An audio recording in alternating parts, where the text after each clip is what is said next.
Bismillahirrahmanirrahim. Myself Mohammad Fakhrullah, Britain international college network, lecturer in mathematics. Online session में आपको खुशामदीद कहते हैं। Lecture number 18 हम डिस्कस कर रहे हैं। लास्ट लेक्चर में हमने एक्सरसाइज 3.5 का क्वेश्चन नंबर 2 और 3 डिस्कस किया था। क्वेश्चन नंबर 2 जो है मैट्रिसेस का सलूशन था मैट्रिसेस मेथड से, और क्वेश्चन नंबर 3 में हमने एक्लोन फॉर्म और रिड्यूस्ड एक्लोन फॉर्म से मैट्रिक्स का सलूशन फाइंड किया। लेक्चर नंबर 18 के कॉन्टेक्स्ट हमारे पास हैं। Definition of trivial and non trivial solution है। उसके बाद एक्सरसाइज 3.5 का हमारे पास क्वेश्चन नंबर 4 और 5 है। बहुत इंपॉर्टेंट एक्सरसाइज है 3.5। इसके हमने क्वेश्चंस जो है वो एक एक दो दो करके क्वेश्चंस किए हैं। आप इसको अच्छी तरह समझें, कोई बात समझ ना आए तो आप कमेंट्स करें और समझने की कोशिश करें। अभी देखें हमारे पास नेक्स्ट जो है डेफिनेशन है, डेफिनेशन ऑफ ट्रिवियल सॉल्यूशन है।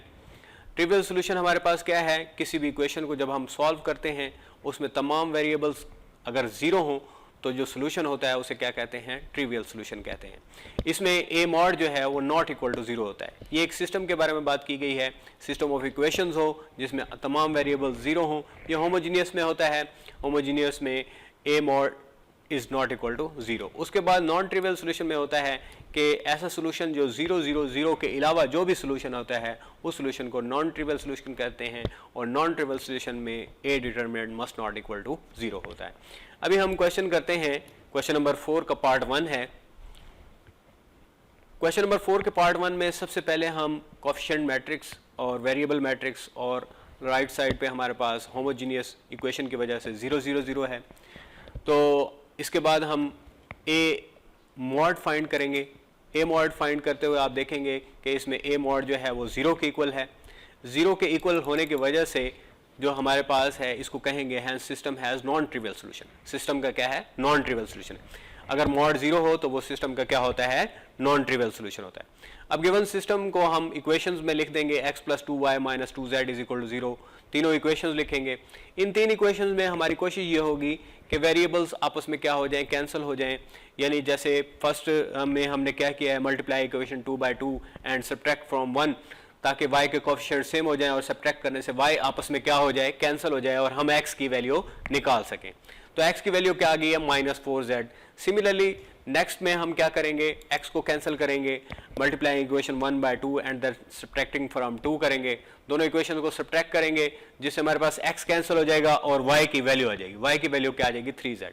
अब ये दोनों वैल्यूज निकली हैं, x की वैल्यू -4z एंड y की वैल्यू 3z। ये दोनों वैल्यूज जो है आप इक्वेशन नंबर 3 में पुट कर देंगे। इक्वेशन नंबर 3 में जब आप पुट करेंगे आप देखेंगे left hand side is equal to क्या आ जाएगा, राइट हैंड साइड, यानी 0 = 0 आ जाएगा। तो इक्वेशन 3 क्या हो जाएगी, सेटिस्फाई हो जाएगी। अब जहाँ पे इक्वेशन 3 सेटिस्फाई हो जाएगी तो इसका मतलब है z क्या होगा, आर्बिट्रेरी होगा। z को हम t लेट कर लेंगे और t बिलोंग टू क्या हो जाएगा, r। तो x की वैल्यू क्या आ जाएगी, -4t, और y की वैल्यू 3t, और z की वैल्यू t हमने लेट की हुई है। ये क्या है, इनफिनिट मैनी सॉल्यूशंस हैं। अगर t की वैल्यू 1 पुट करेंगे वी गेट 1 सॉल्यूशन, t की वैल्यू 2 पुट करेंगे वी गेट सेकंड सॉल्यूशन। इसी तरह t की वैल्यू जो है कोई भी वैल्यू पुट करेंगे, t बिलोंग टू r है बिकॉज, तो यहाँ पे हमारे पास बहुत सारे सॉल्यूशंस आ जाएंगे। इसी तरह इसका पार्ट नंबर, क्वेश्चन 4 का पार्ट नंबर 2 है, उसमें भी हमारे पास इसी तरह हमने इसको सॉल्व करना है। इसमें हमारे पास पहले मैट्रिक्स सिस्टम में लिखेंगे और ए मॉड फाइंड आउट करेंगे। इसमें लाजमी बात है, ये होमोजीनियस भी इक्वेशन भी है, और दूसरी बात है कि लाजमी बात है इसमें मॉड जो है वो हमारे पास क्या आ जाएगा, हमेशा 0 के इक्वल आ जाएगा for non trivial solution. Mod 0 आ जाएगा तो हम कहेंगे system has non trivial solution. उसी तरह 3 इक्वेशंस का नाम देंगे और कोशिश करेंगे कि पहले x2 और x1 आपस में कैंसिल हो जाएं, यानी पहले दो वेरिएबल्स आपस में कैंसिल हो जाएं।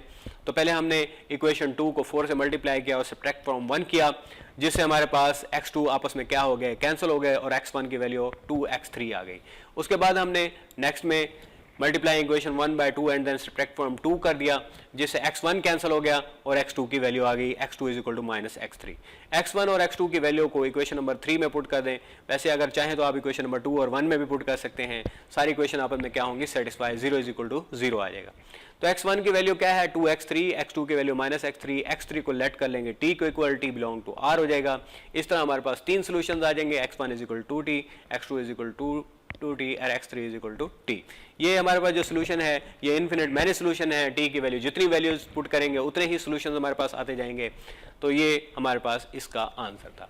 उसके बाद देखें क्वेश्चन नंबर 4 का थर्ड पार्ट है सेम। इसमें हमारे पास मैट्रिक्स सिस्टम में लिखेंगे, ए मॉड फाइंड करेंगे। ए मॉड हमारे पास क्या आ जाएगा, 0 आ जाएगा। हम लिखेंगे system has non trivial solution. तो उसके बाद जो है हम कोशिश करेंगे कि पहले दो वेरिएबल्स आपस में सब्ट्रैक्ट होके क्या हो जाएं, कैंसिल हो जाएं और x1 और x2 की वैल्यू आ जाए। उसके बाद x1 सब्ट्रैक्ट करने के बाद x1 की वैल्यू माइनस 3x3 हो गई। उसके बाद हमने x2 की वैल्यू, दोनों इक्वेशन को सब्ट्रैक्ट किया, x2 की वैल्यू आ गई। दोनों वैल्यूज को हमने इक्वेशन नंबर 3 में पुट किया, उससे इक्वेशन क्या होगी, सेटिस्फाई हो गई। हमने x3 को t लेट कर लिया। इस तरह हमारे पास तीन solution x1 is equal to minus 3t, x2 is equal to minus 2t, x3 is equal to t आ जाएगा। उसके बाद देखें क्वेश्चन नंबर 5। क्वेश्चन नंबर 5 भी सेम है जिस तरह हमने क्वेश्चन नंबर 4 किया है। इस तरह क्वेश्चन नंबर 5 में हमारे पास दिया हुआ है लैम्डा की वैल्यू हमने फाइंड करनी है और system has non trivial solution. तो नॉन ट्रिवियल सोल्यूशन जब होता है तो ए का मॉड क्या होता है, 0 होता है। हम ए के मॉड को 0 पुट करके वहां से जो है ए की लैम्डा की वैल्यू फाइंड कर लेंगे। लैम्डा की वैल्यू क्या आ जाएगी, -5 आ जाएगी। लैम्डा की वैल्यू को इक्वेशंस में पुट कर देंगे। लैम्डा की वैल्यू को जब इक्वेशन में पुट करेंगे हमारे पास 3 इक्वेशन बन जाएंगी। हमारी कोशिश होगी पहले दो वेरिएबल्स आपस में क्या हो जाएं, कैंसिल हो जाएं। दोनों वेरिएबल्स को कैंसिल करेंगे, x की वैल्यू -4z आ जाएगी। इसी तरह y की वैल्यू जो है हमारे पास 3z आ जाएगी। दोनों वैल्यूज को इक्वेशन नंबर 3 में पुट करेंगे, हमारे पास क्या आ जाएगा, 0 इज इक्वल टू 0 यानी राइट हैंड साइड। इस तरह हम z को t के इक्वल लेट करेंगे, x की वैल्यू, y की वैल्यू और z की वैल्यूज आ जाएंगी और ये वैल्यूज जो है हमारे पास क्या कहलाएंगी, सोल्यूशन कहलाएंगी। उसके बाद देखें क्वेश्चन नंबर 5 का पार्ट 2 सेम है। इसमें हमारे पास भी हमने लैम्डा की वैल्यू फाइंड करनी है। तो system has non trivial solution question में दिया हुआ है। सबसे पहले मॉड को 0 लिखेंगे, वहां से हम लैम्डा की वैल्यू निकालने की कोशिश करेंगे। लैम्डा की वैल्यू निकालने के लिए हमारे पास जो है लैम्डा की दो वैल्यूज आ जाएंगी, +-2 आ जाएगी, एक +2 आ जाएगी, एक -2। दोनों वैल्यूज के लिए हम सिस्टम को सॉल्व करेंगे। पहले लैम्डा की वैल्यू 2 ले लेंगे और इसको इक्वेशन में पुट कर देंगे। इस तरह तीन इक्वेशंस बन जाएंगी। तीनों इक्वेशन में पहले दो वेरिएबल्स को कैंसिल करने की कोशिश करेंगे। इक्वेशंस को इस तरह मल्टीप्लाई करेंगे कि पहले x2 कैंसिल हो जाए और फिर x1 कैंसिल हो जाए और फिर दोनों वैल्यूज को जो है थर्ड इक्वेशन में पुट करके इसको सेटिस्फाई करेंगे, जिस तरह हम क्वेश्चन नंबर 4 और 5 के बकिया पार्ट्स में कर रहे हैं।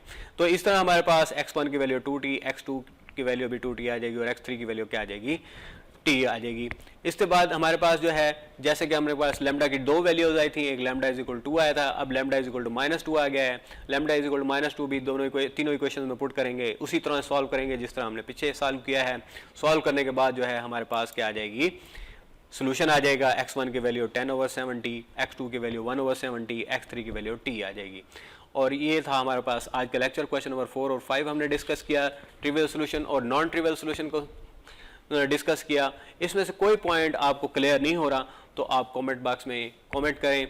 जो चीज़ आपको समझ नहीं आ रही वो समझें और लेक्चर को अच्छे तरीके से देखें।